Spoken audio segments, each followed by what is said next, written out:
We're shaking people. Back with another reaction, back with some more Erasure, and we're going back to their Wonderland album, their debut album from, what is it, 1985? Is that right? Oh, it says 86. But it's weird because it says it's produced 85 and 86, so I think they were working on the album for a couple years.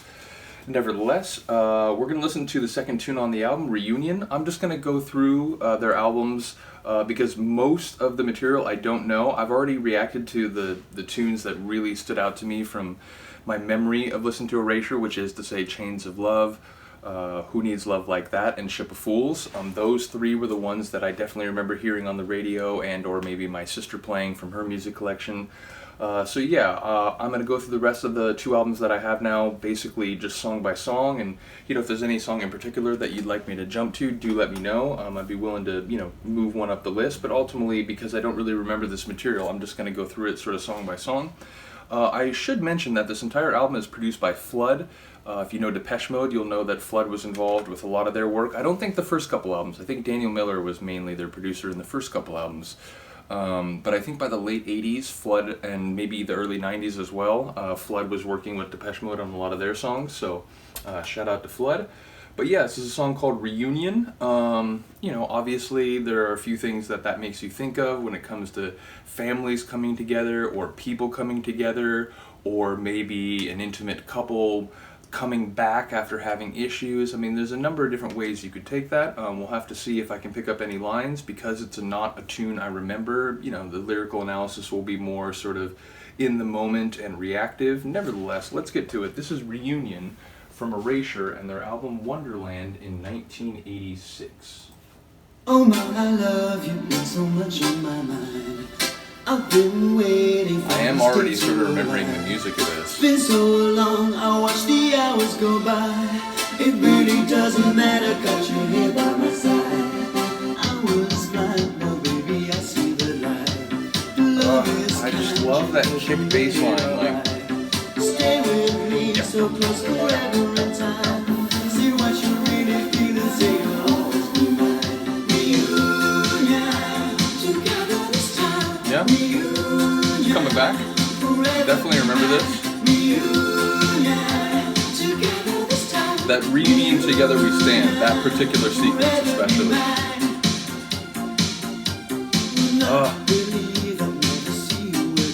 So you got that bass line, that choice bass line, you got the kick, and then you have this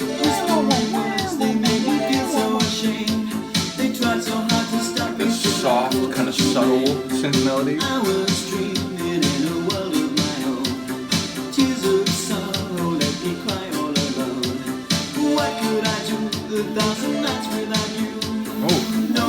So I am picking up on a former intimate partnership that had fallen away, but the narrator is longing for it again, longing for that connection.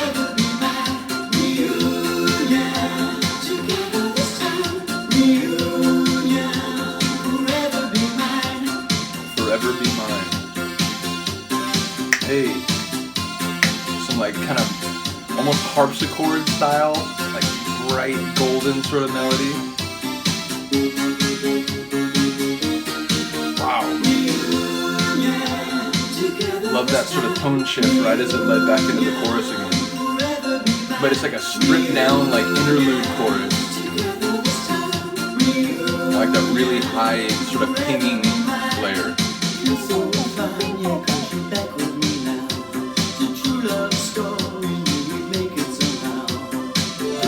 True love story, we're gonna make it somehow.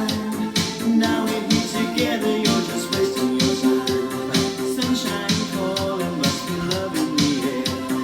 I like that line. Sunshine calling, must be love in the air. No more sad and parting, baby, I got you. Reunion, together this time. Reunion, forever be mine. There's so many layers to Vince's production. But recently when I was reading about Vince, I saw someone describe his 80s music as bubblegum synth pop. Not all songs are like that. Ship of Fools has a very different feel, but I feel that phrase with this tune. It's just like, it's catchy, it's groovy, it's fun, it's sweet.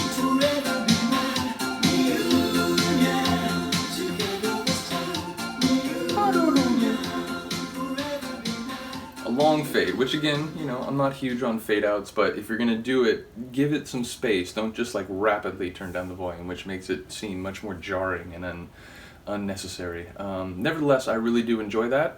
It was, you know, like I said, a sort of like light frolic kind of a tune. It's, you know, I could see groove into that in an 80s club. But yeah, I'm not sure about some of the lines. You know, I didn't pick up everything there, but what I did pick up is that it sounds like a person who really longs for the connection he used to have with another person.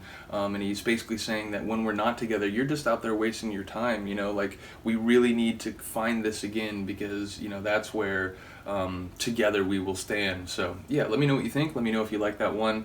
As I said, I didn't really remember the music before I started listening to it, but once it started playing, it was like, ah, yes, I definitely remember hearing this. So it's interesting how many songs that like I may not recall the specific contours of or even the lyrics of, but then once they start playing, it's like, oh my gosh, I'm flashing back to my single-digit childhood. That happened to me. I recently reacted to Duran Duran's Save a Prayer. And I was talking about at the beginning, like, I don't think I remember this tune. I'm not sure. The name kind of rings a bell, whatever. And the moment it started, it was like, oh my God, it's this song? Like, what? So yeah, it's probably going to continue to happen with, you know, Erasure, Yaz, and Duran Duran and some of these other groups that I do know I did like as a kid, but I didn't really follow in the same way that I followed Depeche Mode. So then, as I've now decided, you know what, I really got to get back into some of these bands, and oh my God, their music is amazing, and I'm just, you know, diving like headfirst into the rabbit hole of exploring their sound. There will be times where a tune will suddenly like hit me in a way that, wait, I'm remembering this. This is very nostalgic. So anyway, let me know if there's another song on this album that you'd like to hear. I am interested to hear, you know, how there might be some differences between this and The Innocents, which is 2 years later. So, but yeah, either way, I really did enjoy it. The bubblegum synth pop of Vince Clarke is masterful, and I will always love it. So let me know what you think. Other than that, thank you for listening and watching. I will see you next time. Peace.